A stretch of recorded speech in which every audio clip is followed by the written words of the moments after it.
Bon, ça va à tous. C'est une grande joie pour moi de pouvoir être avec vous ce matin. Je demanderai un petit peu d'être patient. Je sais que le temps alloué, c'est 30-35 minutes, mais je prends un petit peu plus de temps parce que des fois, je cherche mes mots.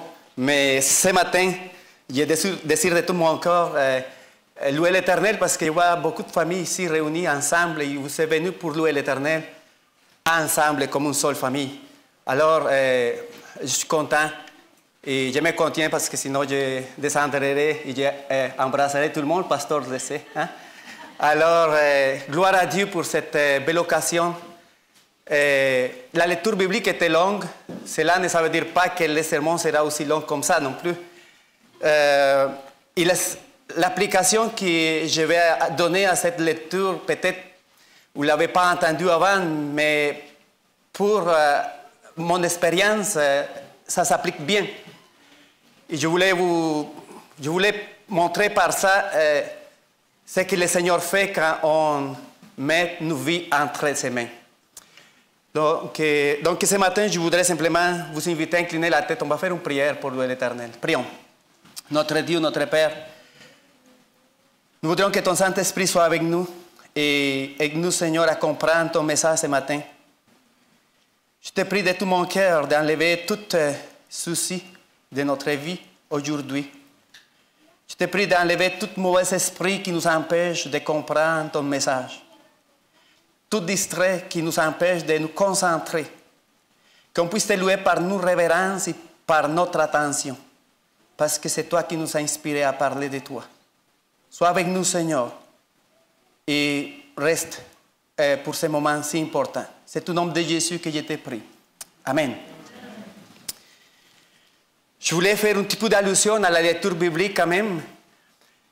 Pierre, il y avait des préjugés. Pierre, pour lui, il pensait que l'évangile, il devrait être prêché juste aux Juifs. Pas de question d'aller prêcher l'évangile aux gentils, ou les gens qui n'appartenaient pas au peuple de Dieu, surtout les Romains. Les Romains, c'est eux qui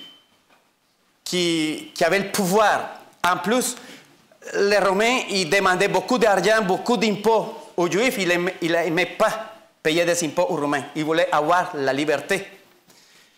Alors, Dieu a dû montrer à Pierre par un songe, par une vision, l'importance qu'avaient les autres personnes qui n'appartenaient pas au peuple juif pour l'évangile. Dans le contexte où nous sommes, ça fait environ 17 ans que je suis au Québec.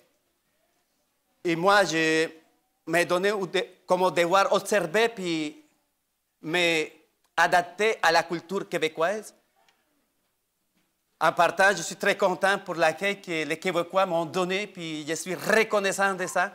Et j'ai lu l'Éternel parce que c'est grâce à vous qu'on a pu s'installer dans ce beau pays et qu'on peut aussi partager la bonne nouvelle de l'Évangile. Alors, j'ai entendu plusieurs expressions comme c'est difficile, c'est compliqué, les gens sont incrédules, ils sont athées, ils ne croient pas en Dieu.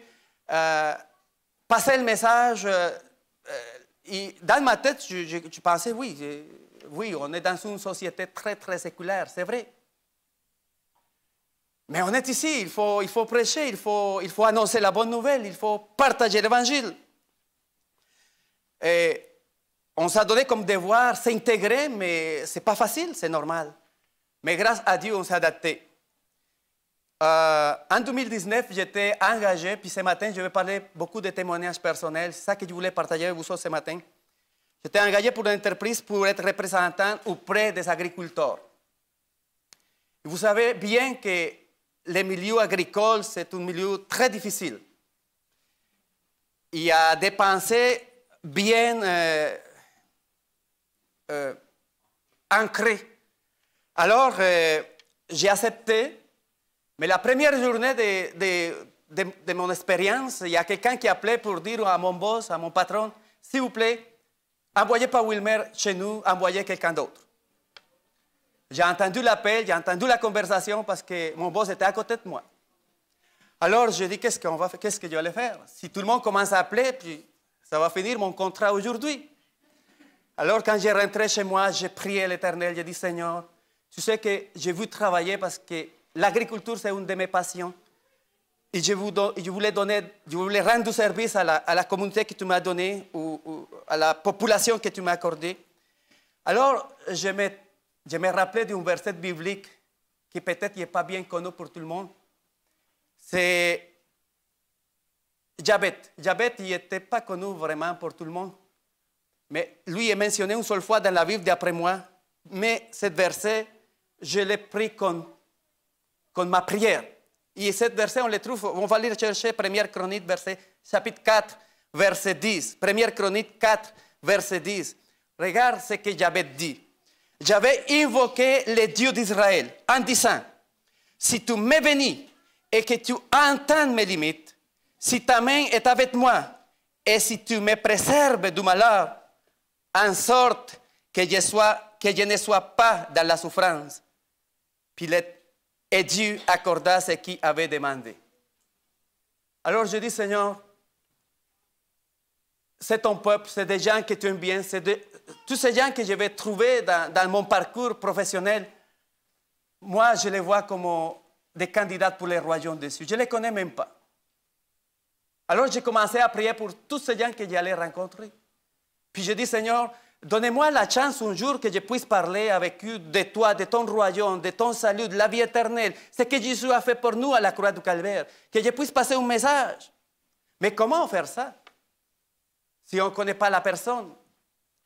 Alors j'ai prié beaucoup, puis j'ai invité ma femme aussi à m'accompagner à faire des prières.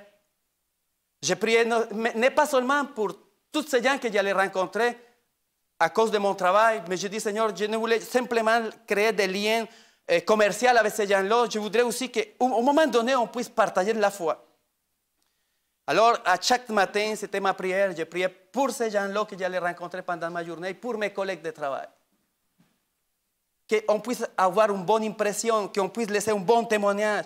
J'ai demandé dans ma prière, Seigneur, donnez-moi des bons gestes, des mots doux, une bonne approche, que je ne blesse pas de personne par mes mots, par mes actions, qu'ils puissent voir quelque chose de différent dans moi que ce que je vais effectuer comme profession. Donc, la première année, je ne connaissais pas personne. Alors, les liens commençaient à se créer. On commençait à établir un lien de confiance.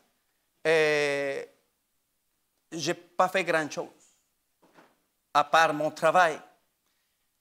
La deuxième année, il y avait un petit peu plus de confiance. Les agriculteurs commençaient à m'appeler pour me poser des questions. La troisième année, il y avait encore plus de confiance. Puis je dirais que l'harmonie s'est installée, mais je n'avais pas encore eu l'opportunité de m'avancer dans mes gestes chrétiens. C'est ça que je voulais partager ma foi.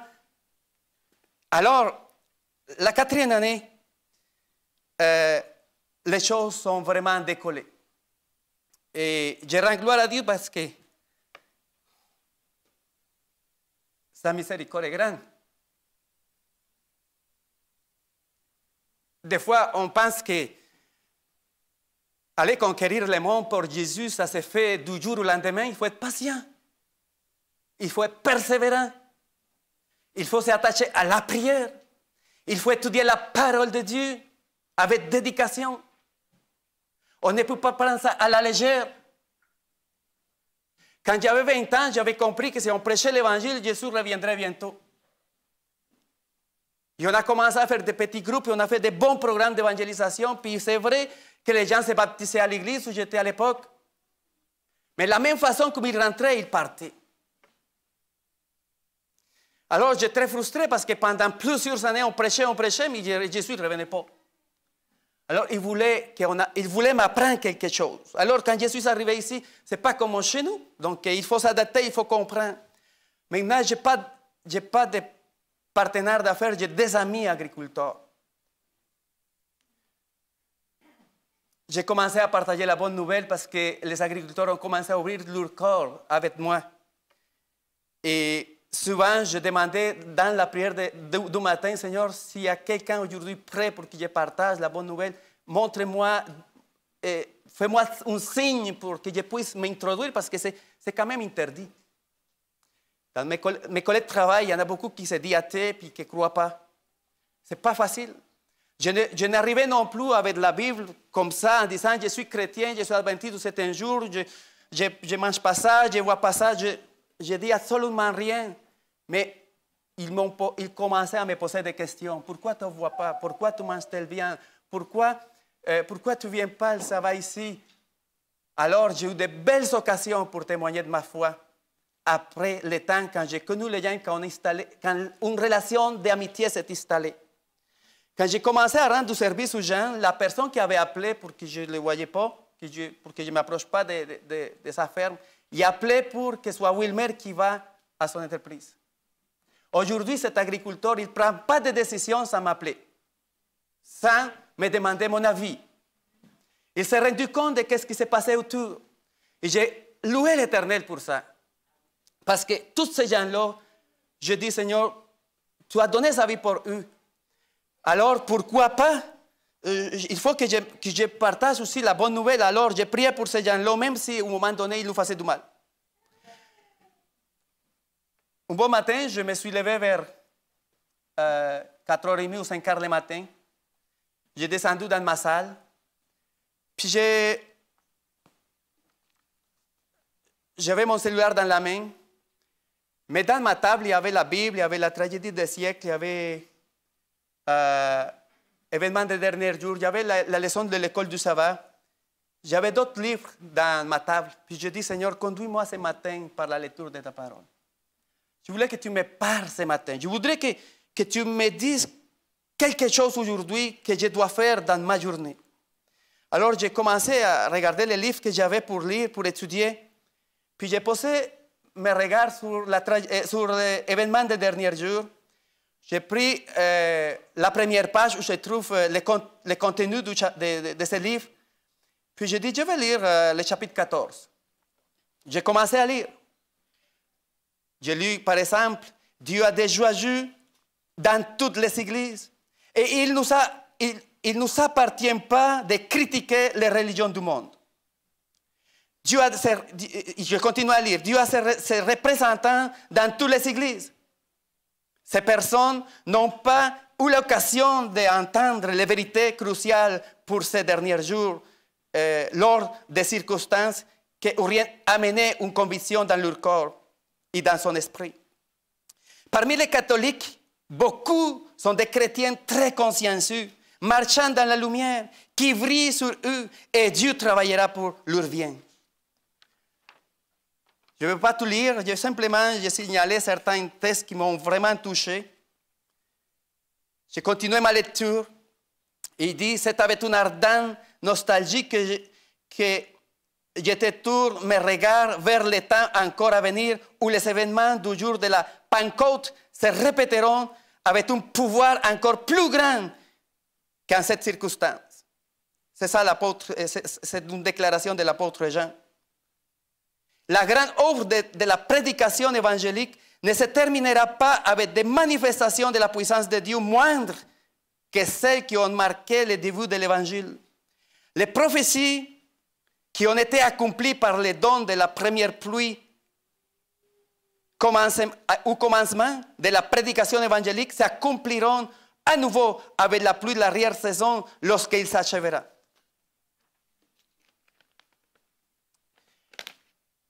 Dans un autre paragraphe, il disait, dans l'œuvre finale solennelle, plus de grands nombres se seront engagés. Dieu opérera de nos jours une œuvre imaginable pour la plupart d'entre nous.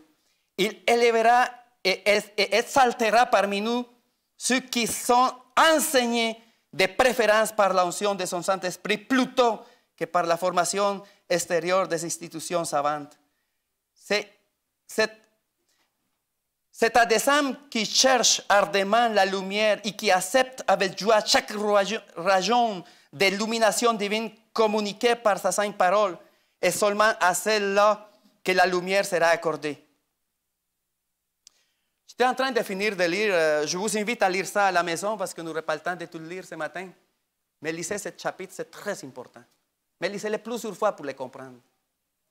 J'étais en train de finir de lire ce livre vers 7h30. C'est rare que le téléphone sonne à la maison à 7h30, mais il a sonné le téléphone. C'est un ami agriculteur qui m'a appelé. Il m'a posé une question technique, mais rapidement, j'ai répondu à sa question. Mais il m'a dit, Wilmer, mon appel, c'est une excuse. Je voulais t'en parler d'autre chose. La semaine dernière, quand tu es passé chez nous, on discutait un petit peu de la santé de mon père. Je voulais te dire que la santé de mon père a empiré vraiment. Il y a un diagnostic final. Il y a un cancer qui est disséminé dans tous ses organes vitaux. Mon père va mourir bientôt. Il s'est mis à pleurer. Quand il a retourné à me parler, il s'est excusé, Wilmer, excusez-moi pour pleurer comme ça, mais j'avais besoin de parler avec toi. Ce que tu nous avais dit l'autre fois, ça m'a encouragé à t'appeler. On avait parlé du retour de Jésus. On avait parlé de la résurrection. On avait parlé du pardon des péchés. On avait parlé de l'amour de Dieu, la grâce avec son frère. Même s'il n'était pas d'accord avec ma croyance par rapport à la Vierge Marie, son frère, il a dit chacun a sa croyance, mais il y avait quelque chose qui s'avait installé dans son cœur. Alors j'ai dit à cet ami, ne t'inquiète pas. Je me levais ce matin, j'ai prié Dieu, puis il voulait que je t'en parle parce que vous avez besoin de réponses. Alors, je l'ai amené dans plusieurs textes de la Bible, surtout, j'ai parlé de Jean 14, de Jean 14, 1, où il dit, ne crains rien. Les enfants, ils se rappellent mieux de ce verset que moi ce matin. Jean 14, verset 1, dit que votre cœur ne se trouble point. Croyez en Dieu, croyez aussi en moi. Il y a plusieurs de morts dans la maison de mon Père. S'il n'était pas, je ne vous aurais pas dit, je vais vous préparer une place. Et lorsque je me serai allé et que je vous aurai préparé une place, je reviendrai et je vous prendrai avec moi afin que là où je suis, vous soyez aussi. Je dis à mon ami, il y a une place pour toi, il y a une place pour ton père. Parce que lui, il m'avait parlé, son père, une foi catholique ardent, un catholique pratiquant. Puis j'ai dit, Seigneur, je n'ai pas eu le temps de parler avec lui parce que j'ai tout le temps parlé à son fils. Puis j'ai dit, mon ami, il y a quelque chose que je dois te dire. Ton père était sincère dans sa foi. Et Dieu a un plan avec sa vie. Je ne sais pas, je ne peux pas dire plus que ça, mais je lis aussi 1 Thessaloniciens 4, où il parle de la résurrection des morts. Il lui m'a dit, mais je ne fais rien, Wilmer, pour atteindre ça. Je dis, je vais te dire une chose, mon ami. C'est ce que j'ai vu chez toi, dans toi. C'est que le 5e commandement dit que honore ton père et ta mère. Et les jours sur la terre seront allongés sur la terre. Puis, tu me dis que depuis l'âge de 16 ans, tu travailles avec ton père. Ça fait 40 ans que tu es avec ton père et tu es triste, c'est normal qu'il va partir. Mais tu as travaillé fort, tu étais obéissant. Tu as suivi ses consignes et grâce à ton engagement avec lui, Dieu t'a béni énormément, Dieu a béni ton entreprise et maintenant vous avez une belle entreprise. Et je vois que vous n'êtes pas des gens, je ne sais pas, ils vivent avec tout l'argent qu'ils ont, ils sont humbles. C'est des gens qui travaillent fort. Alors je l'ai encouragé. J'ai lu plusieurs promesses de la Bible avec lui parce que maintenant, le lien est vraiment établi pour qu'on parle ouvertement de ça. Une semaine après, le même ami m'appelle, me dit, Wilmer, viens, je voulais faire une tournée de bateaux avec toi. Est-ce que tu as du temps? Mais la façon qu'il m'a parlé, je savais que je devais être là. Alors je me dépêchais à partir, je l'ai rencontré, puis j'ai passé environ 2-3 heures avec lui dans la bateau. Mais quand j'ai monté dans la bateau avec lui, il m'a dit, Wilmer, mon père a décédé la nuit, pendant la nuit. Il s'est mis à pleurer encore une fois. Et encore une fois, j'ai sorti tous les versets et toutes les promesses bibliques que je me rappelais. C'est important d'apprendre les versets par cœur pour pouvoir répondre dans un besoin urgent. J'ai commencé à me montrer la prière que j'avais faite 4 ans en arrière et j'ai commencé à avoir sa réponse. Ce n'est pas seulement lui qu'on a eu cette belle discussion. J'ai rencontré aussi Simon, un autre catholique, fervent. Quand lui s'est rendu compte que j'étais croyant, je ne sais pas qui était plus content, si lui ou moi. On s'est mis à parler de la parole de Dieu d'une façon incroyable. Il me dit, Wilmer, tu sais, les gens aujourd'hui ne croient plus, les gens ils font rien pour les autres, les gens ils ne servent pas les autres, ils n'aident pas les autres. Je ne comprends pas, j'essaye de faire le mieux possible pour rendre la bonne nouvelle, parce que lui, il croit au retour de Jésus. Il me sortait des versets que je n'ai jamais pensé que quelqu'un pourrait me parler de ça. Je priais dans moi-même, je dis, Seigneur, bénis cet homme-là, puis permet que je puisse aussi, qu'on puisse avancer, créer un lien encore plus fort. Il m'a dit, je sais, parce qu'il m'a posé la question, est-ce que quelle religion tu es? Je suis protestant, je suis chrétien protestant. Ah, ok, c'est correct. Vous ne croyez pas à la Vierge Marie, mais c'est correct. On croit pareil. Alors, on a un bel échange. On a parlé plus d'une heure ensemble. Quand j'ai parti, il m'a dit que Dieu te bénisse. Je ne revenais pas. Je dis que Dieu te bénisse aussi. Maintenant, quand on se parle par courriel, on s'envoie des messages, que Dieu te bénisse. On prie pour toi. Puis je dis, moi et ma femme, on va prier pour toi, pour ta famille. Après, j'ai rencontré Ivan. Il n'y a pas Ivan d'ici, mais j'ai rencontré un Ivan. Notre rencontre, il devrait être de 30 minutes. On a passé 3 heures ensemble. À chaque fois que je rencontre un client, je prie pour que tout aille bien, mais surtout pour qu'une porte s'ouvre. Vous savez bien que l'an dernier, c'est l'année de la guerre, donc tout le monde parlait de la guerre. Tout de suite qu'un de mes amis me parlait de la guerre, j'ai parlé de Matthieu 24. Alors, mais ce monsieur m'a étonné parce qu'il dit, Wilmer, tu sais, j'ai entendu dire que ça c'est le début de tous les problèmes sur la terre. Mais la fin, c'est quand notre église va finir, il parlait de son église catholique. Et je crois à ça. Et je crois que quand cette église va finir, l'antichrist va s'installer. Il me parlait d'antichrist catholique. Je l'écoutais. Que d'autres choses tu as entendu? Ah, ben tu sais, Wilmer, à l'église, ils nous ont dit que nos frères vont nous livrer. Ah oui. Alors, il parlait. J'ai dit, tu parles de Matthieu 24. Je ne sais pas, mais ils nous ont dit ça à l'église. Alors, il dit, on va lire ça dans Matthieu 24. Ça, c'est une question des apôtres. Alors, après ça, on a parlé longtemps de tout ça, mais ce monsieur avait un fait fervent, puis il croyait vraiment, parce qu'il s'est fait dire à son église, il faut que... Il s'est posé la question, on ne comprend pas pourquoi les gens viennent plus à l'église.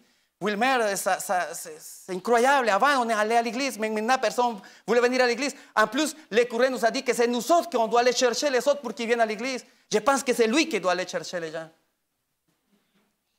C'est ça sa pensée à lui. Je dis, Ivan, c'est vrai, c'est nous qui on doit aller chercher les autres pour qu'ils reviennent à l'église. Il faut leur montrer l'amour. On a discuté plus de 3 heures ensemble et il m'a promis d'aller lire sa Bible parce que lui avait une Bible. Il dit, tu as une Bible ici? Oui, mais je ne sais pas où il est. Sortez-la, puis lisez parce que ça c'est l'actualité, ce qui se passe, c'est vrai, c'est le commencement des douleurs, la guerre. Ça ne devrait pas exister, mais il faut que ça existe, que ça se passe. Sinon, Jésus ne reviendra pas. J'ai rencontré aussi Vincent. Vincent, je ne dis pas de nom de famille parce que je ne voulais pas faire des compromis, mais Vincent, c'est un jeune agriculteur. Quand on s'est rencontrés au bureau, je dis, Vincent, il n'est pas prêt de préjuger. Il est trop jeune. Je pense que lui ne serait pas intéressé à entendre la parole de Dieu. Mais Seigneur, montre, si tu veux que j'en parle, qu'on en discute, ouvre la porte pour que je puisse parler à Vincent. Vincent a touché le sujet de la guerre, alors j'ai touché le sujet de Matthieu 24. Et on a commencé. La réunion ou la rencontre, elle devait durer pas plus que 45 minutes. On a parlé 3h30 ensemble. J'ai parlé, j'ai dit, Jésus est réel, mon ami. C'est Jésus que vous connaissez, c'est lui qui était crucifié, c'est réel. Ça fait 2000 ans qu'il a donné sa vie pour nous. Mais encore aujourd'hui, il change de vie. Et on parlait de la société, on parlait comme la société est complètement détruite par la pensée humaine et par toutes les pensées philosophiques, la pensée que nous venons du singe, l'évolution, le féminisme, toutes ces sortes de choses qui des fois, ils ont pris une voie ça nous éloigne de Dieu. C'est une tromperie. Alors, lui était bien d'accord. On a lu Ésaïe 53 ensemble et on a lu Matthieu 24. Quand c'était le temps de finir, on devait partir parce qu'on avait parlé longtemps. Il m'a dit, Wilmer, il commençait à parler des chiffres. Je pensais qu'il me demandait la valeur de l'engrais qu'il avait acheté. Mais non, il me demandait les chiffres pour trouver, c'est ce qu'on avait parlé. Mais il ne comprenait pas. Ah, ok, tu me demandes les versets bibliques qu'on a étudiés. Ok, c'est Matthieu 24. Puis je dis, lisez ça. Puis Ésaïe 53, il se trouve dans l'Ancien Testament. Il dit, Wilmer, je lui offert des livres pour tu aimes la lecture, mais moi non, mais Matin, il adore la lecture. Donc, si tu me donnes un livre, c'est sûr qu'il va le lire. Juste, frères et sœurs, je vous partage ça parce que des fois, on croit qu'on a la méthode idéale pour atteindre les gens. Et des fois, on pense que si ce n'est pas comme ça ne fonctionne pas. Il y a un livre que j'aimerais que vous lisiez, ça s'appelle « Chaque membre de l'Église inclus dans l'œuvre de Dieu ». Il y a des gens ici qui ont des amis à l'école. Il y a des pères qui ont un bureau, qui travaillent ou qui ont une profession, qui rencontrent du monde. C'est sûr que dans les derniers temps, on est isolé et on fait beaucoup de travail de la maison. Par exemple, ma femme, il fait télétravail quasiment tout le temps. Mais malgré qu'il fait du télétravail tout le temps, des fois, il rencontre ses collègues de travail. Il faut qu'on prie pour eux. Il faut que vous les voyez comme un candidat réel pour les royaumes des cieux. Le contraire, on va perdre de belles opportunités pour témoigner. Frères et sœurs, il n'y a pas de secret.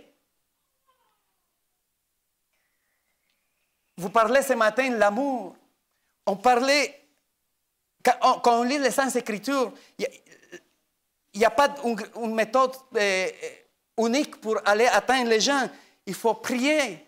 Il faut passer du temps à la prière. Il faut étudier la parole de Dieu. Mais il faut témoigner aussi. Il y en a qui vont dire, ah, mais le témoignage pour moi, c'est trop difficile. Ce n'est pas difficile. Dieu ouvre les portes qui pour nous sont fermées. Alors, je ne vois pas pourquoi chacun de nous ici aujourd'hui, on puisse mettre en pratique cette vérité. Et c'est ça l'invitation que Dieu nous fait aujourd'hui. Si on s'occupe des affaires de Dieu, il va s'en occuper de nos affaires. Mais qu'est-ce qui passe? On s'occupe trop de nos affaires et on laisse les affaires de Dieu en dernière. Ça, c'est la débâcle. Ça, c'est les... J'échappe les mots. Mais si on laisse les choses de Dieu en dernier, on ne peut pas aller vraiment loin. Des fois, on se pose des questions, pourquoi arrivent des choses si mauvaises dans ma vie? Je crois qu'il faut aller chercher ces réponses en intimité avec le Créateur. Il faut se rendre entre les mains de Dieu pour qu'il puisse conduire notre vie. Je voulais vous partager aussi une lecture qui se trouve dans la vie de Jésus-Christ. Ils disent, il y a ici une leçon pour les disciples de Christ dans tous les temps. Ce n'est pas juste pour les disciples des temps évangéliques, apostoliques. Ils doivent apprendre par là à ne pas s'exclure de la société, à ne pas renoncer à tout lien social, ni à chercher à vivre séparés de leurs semblables. Afin d'avoir accès aux individus de toutes les classes, nous devons aller où ils se trouvent. Je ne peux pas occuper la place que Jean-Guy avait à l'époque quand tu étais professionnel. Je ne peux pas occuper la place d'un informaticien. Moi, je suis agronome. Je ne peux pas occuper la place de ceux qui vont à l'école présentement. Il faut que chacun de nous, où nous sommes, on devienne une source de lumière pour le Seigneur. Est-ce que vous le croyez? On ne peut pas renoncer, on ne peut pas s'isoler du monde, on ne peut pas s'isoler de la société. Il faut les approcher où ils sont. Il faut amener l'amour, la grâce que Jésus nous offre. Il faut parler de ce que Jésus a fait dans ma vie. C'est bon parler de ce qui passe, les bons témoignages des autres, mais il faut parler de comment Dieu a transformé ma vie. Est-ce que c'est un miracle que je sois aujourd'hui ici? De où Dieu nous a sortis? De où Dieu m'a sorti? Pourquoi j'ai pris? Pourquoi j'ai lu les Saintes Écritures? Pourquoi je crois à ses promesses? Il faut être convaincant. C'est pour ça qu'un chrétien qui se plaint tout le temps, ce n'est pas un véritable chrétien. On doit toujours amener la joie où nous sommes. Parce que si la grâce de Dieu me sauve, ça c'est la chose la plus importante. Les riches, ils paieraient tout l'argent du monde pour vivre éternellement. Et vous le savez, il y a des riches qui ont payé pour se faire congeler. Et quand les scientifiques vont découvrir, je ne sais pas, la formule pour les ressusciter et pour les faire vivre éternellement, ils ont payé des millions de dollars au sud des États-Unis. C'est incroyable. Si cet argent, on le donnerait aux gens qui ont besoin, on atteindrait beaucoup plus de choses, on serait beaucoup plus heureux, on connaîtrait pourquoi nous sommes ici. Je vais continuer à lire. Afin d'avoir accès aux individus de toutes les classes, nous devons aller où ils sont, où ils se trouvent, car il est rare qu'ils viennent de plein gré nous chercher où nous sommes. Ce n'est pas seulement par les paroles prononcées du haut de la chair que les cœurs sont touchés par la vérité divine. Christ éveilla leur intérêt en allant parmi eux comme quelqu'un qui désirait leur bien. On peut rendre bien à la société d'aujourd'hui. Peu importe le métier que vous exercez sur la terre, vous pouvez rendre du service et du bien aux gens qui vous entourent.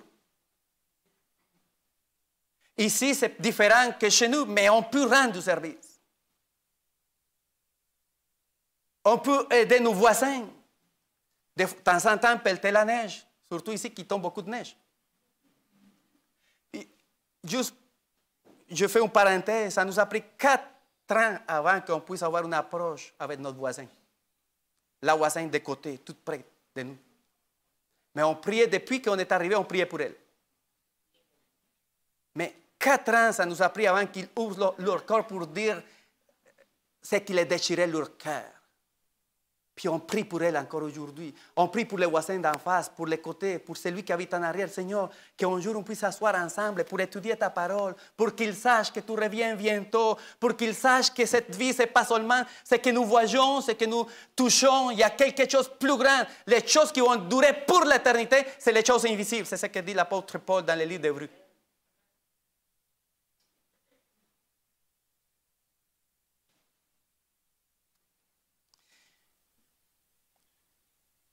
Je continue à lire la vie de Jésus-Christ, le livre de Jésus-Christ. Ils disent, il les chercha dans leurs occupations journalières. Il manifesta un intérêt véritable dans leurs affaires temporelles. Il porta ses instructions dans la maison du peuple, amenant des familles entières sous l'influence de sa présence divine. Par sa sympathie pour les malheurs d'autrui, il attirait les cœurs et les gagner à sa cause. Dans le livre de Jean, j'ai entendu la semaine dernière, quand les enfants ils répétaient, ils disent que si nous croyons que Jésus est le Fils de Dieu et que c'est le Père qui l'a envoyé, les œuvres que Jésus faisait, nous, on pourrait faire des œuvres plus grandes que ça, n'est-ce pas? C'est ça qu'ils disent? Je viens d'expliquer? Il y a quelqu'un qui peut me répéter le verset de Jean? Non? Bon. Parce qu'il connaît la vie, il connaît les livres de Jean. Les enfants que vous voyez ici, j'ai 3 enfants. Pardon? Un Jean 10?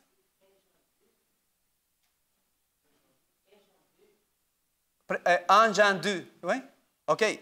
Mais je voulais dire qu'il connaît des chapitres par cœur, vraiment.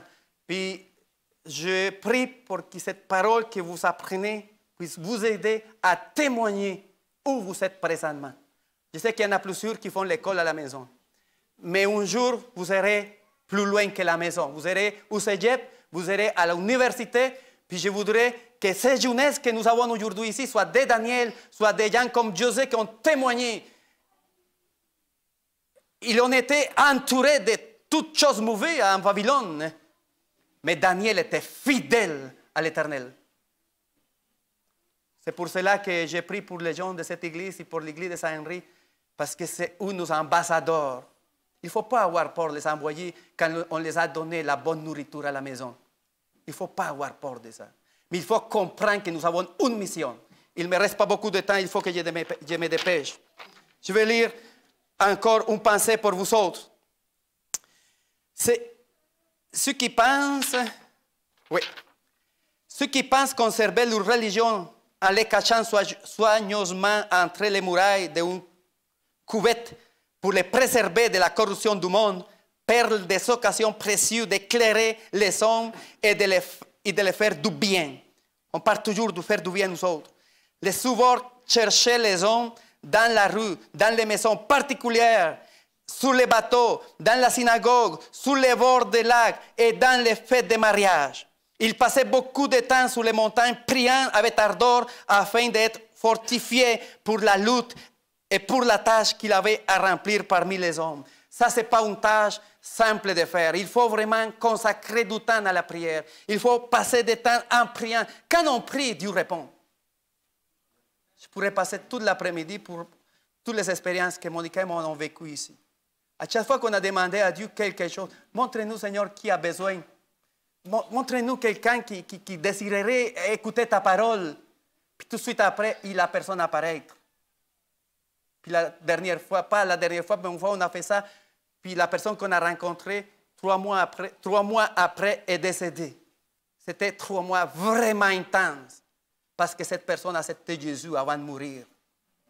Et on rend gloire à Dieu, parce que les opportunités sont minces, mais il faut profiter, il faut chercher. La parole de Dieu dit, cherchez d'abord le royaume de Dieu, sa justice, et le reste viendra par-dessus. Si nous mettons Dieu en premier lieu, mes frères et sœurs, c'est ça mon message ce matin, gardez ça. Si vous croyez que tous les gens qui se promènent partout, ils sont des candidats pour le royaume de Dieu, vous n'allez jamais manquer une opportunité pour témoigner. Mais si on pense que cette personne n'est pas prête parce qu'il y a telle croyance, si on pense que parce que c'est trop jeune, parce qu'ils nous ont dit que déjà qu'il y a des préférences X, c'est clair qu'on n'ira pas trop loin. Mais avec l'Esprit de Dieu, il n'y a aucune barrière qui va rester forte. Dieu va détruire les forteresses que l'ennemi a construites autour des gens afin qu'on puisse les atteindre avec la bonne nouvelle de l'Évangile. C'est ça l'invitation que Dieu nous fait aujourd'hui. C'est ça l'invitation que je vous fais ce matin. Il veut que chacun de nous soit un missionnaire actif dans l'Église. Pour moi, le champ missionnaire plus grand que j'ai connu depuis que je suis vivant, c'est le Québec. Il y a beaucoup de gens qui ne connaissent pas encore Dieu.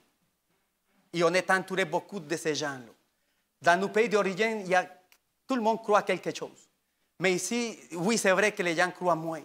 Mais il y a un grand champ de travail ici. Et si vous êtes ici aujourd'hui, c'est parce que Dieu a une mission pour toi. Moi, je ne sais pas de quelle façon Dieu va vous conduire, mais je peux vous dire une chose. Si vous mettez ces causes entre les mains de Dieu et que tu pries et que tu cherches les réponses dans la Bible, Dieu va vous donner quelque chose. Je voulais finir avec, je vous dis au début que j'étais très observateur et j'écoute beaucoup. C'est pour ça que je m'adaptais un petit peu à la société d'ici. Quand j'ai fait mon stage en production agricole en 2009, j'étais chez une famille québécoise. Puis, ils m'ont expliqué comment ça fonctionnait, puis on habitait dans une maison de 1800, alors, imaginez-vous, il y avait des histoires à raconter. Donc, ils me disaient qu'à l'époque, on mangeait des navettes, on mangeait des carottes, on mangeait, c'est ce qu'on se met dans le champ, des patates, beaucoup. Puis les animaux qui faisaient grandir à la maison. Puis ils travaillaient pour manger et pour vivre. Alors, les repas de 5 heures, c'était les meilleurs repas, n'est-ce pas? Ou je me trompe? Les soirs, à 5 heures, c'est ça, les gros repas chez un agriculteur. Cette semaine, j'étais allé voir un agriculteur, puis j'arrivais vers l'heure du souper, puis la madame, il voyait que je ne partais pas, donc il a servi, mais il ne servait pas pour moi. Mais quand j'ai vu son repas, c'était un repas pré-cuit. Plein de... pas de bonnes choses dedans. J'ai dit, oh, il a changé beaucoup la culture ici. Mais j'ai sorti une application pour nous comme chrétiens. C'est bon d'écouter les bons sermons qui se trouvent dans dans les réseaux sociaux aujourd'hui, mais il faut prendre du temps nous-mêmes pour aller chercher la bonne nourriture qui se trouve dans la parole de Dieu. Les interprétations qui font les autres sont correctes, sont bonnes. Mais il faut que moi-même, je la comprenne par moi-même. Il ne faut pas toujours acheter la nourriture pré-cuite. Facile à manger, facile à préparer. Si nous passons, ce n'est pas facile à comprendre un sujet de la parole de Dieu. Je sais que Pasteur Escalier, il y a des versets dans le livre d'Apocalypse qu'on ne comprend pas très bien aujourd'hui encore. Mais il faut lire, il faut étudier pour nous-mêmes. Il faut avoir une expérience réelle avec Dieu pour pouvoir partager quelque chose. Alors, je vous invite ce matin à mettre Dieu en premier lieu. Puis n'oublie pas que Dieu peut élargir notre territoire comme la prière qui a fait Javed à l'époque. Et Dieu a donné ce que lui l'a demandé. Demande peu importe qu'est-ce que tu penses que c'est bien pour ta vie, pour la vie des autres, et Dieu va répondre à cette prière. Que Dieu nous bénisse ce matin. Merci pour avoir été patient avec moi. Merci. Notre Dieu, notre Père, nous te remercions pour ce moment d'étude de ta parole, de témoignage, de prière. Tu nous connais parce que tu nous as créés, Seigneur. Puis nous sommes ce matin ici parce que tu nous as choisis, selon la déclaration de l'apôtre Pierre dans ses Écritures. Puis tu nous as choisis pour qu'on soit tes représentants ici sur la terre, pour qu'on puisse représenter ton caractère pur, aimable. C'est pour cela que je te prie ce matin, Seigneur, d'enlever de nos caractères toutes ces choses mauvaises qui empêchent que l'amour de Christ soit révélé par nous-mêmes. Nous te demandons pardon, Seigneur, parce que des fois, on pense que nos méthodes sont les seules employées pour répandre la bonne nouvelle. Mais il y a des choses que tu veux nous enseigner.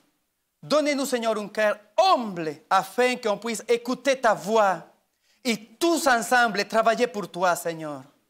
On croit que ton retour est proche. Mais on croit, Seigneur, aussi que les messages de 300 seront prêchés pas par des anges, ça va être prêché par des humains consacrés à toi, humbles de cœur, qui vous servir vraiment l'Éternel. Seigneur, enlève de nous toute cette mauvaise pensée qui nous empêche de comprendre ta parole. Ta parole sainte et claire. Alors, accorde-nous, Seigneur, ce désir, donnez-nous, Seigneur, la force de passer, de consacrer du temps à la lecture, à la prière. Dis-moi combien de temps tu pries, je te dis que tu es. Dis-moi combien de temps tu passes à la lecture de la parole de Dieu, je te dis qui tu es. Alors nous ne pouvons pas inventer rien, Seigneur. Et nous ne pouvons pas non plus montrer une face que ce n'est pas la véritable face. Alors, Père, accorde-nous ton Saint-Esprit, qu'on puisse confesser nos péchés, qu'on puisse se repentir, qu'on puisse faire ta volonté, qu'on t'écoute à chaque jour. Ce n'est pas une lutte d'une journée, c'est une lutte de toute la vie. L'ennemi est très actif et aujourd'hui, il a créé plein de distractions pour nous empêcher de rentrer dans le royaume de Dieu. Mais surtout, Seigneur, je te prie d'enlever de nous les préjugés que nous avons avec la société qui nous entoure. Et nous, Seigneur, avoir des candidats pour le royaume des cieux partout où nous sommes. Je te prie, Père, de nous conduire avec ta main puissante. Je crois à tes promesses et je crois que cette église, tu l'as choisie pour prêcher l'évangile ici où nous sommes aujourd'hui. Que ta lumière soit répandue par tes fidèles enfants. Et enlève de nous, Seigneur, tout cela qui nous empêche à être unis comme frères et sœurs. Et donne-nous, Seigneur, ta grâce et ta bénédiction en partant de cet endroit. C'est au nom de Jésus que je te prie. Amen.